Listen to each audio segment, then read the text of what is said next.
നമുക്ക് ചടപടേ ഉണ്ടാക്കാൻ പറ്റുന്ന ഒരു കിഡിലൻ പംകിൻ സൂപ്പിൻ്റെ റെസിപ്പി ഉണ്ടല്ലോ.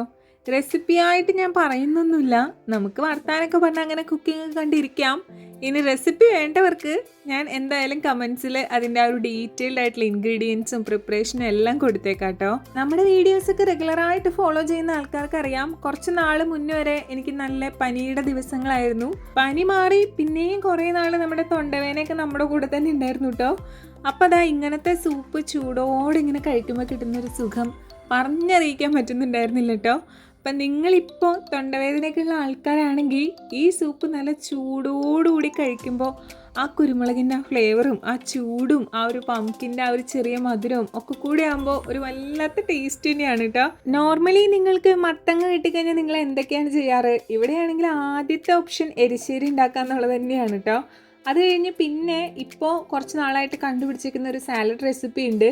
അതായത് മത്തങ്ങ ജസ്റ്റ് ഇങ്ങനെ നല്ല കനം കുറഞ്ഞ് സ്ലൈസായിട്ട് കട്ട് ചെയ്തിട്ട് അതിനകത്തേക്ക് കുറച്ച് കുരുമുളക് പൊടിയും ഉപ്പും കുറച്ച് നാരങ്ങനീരും കൂടി ഇട്ടിട്ട് കഴിക്കാൻ നല്ല ടേസ്റ്റാണ് കേട്ടോ. എരിശ്ശേരി ഉണ്ടാക്കി കഴിഞ്ഞ് ലാസ്റ്റ് കുറച്ച് അരി എടുത്തിട്ട് വറുത്തിടാറുണ്ടല്ലോ, അതിൻ്റെ ഒരു ഫ്ലേവറും ടേസ്റ്റും വേറെ തന്നെയാണ്.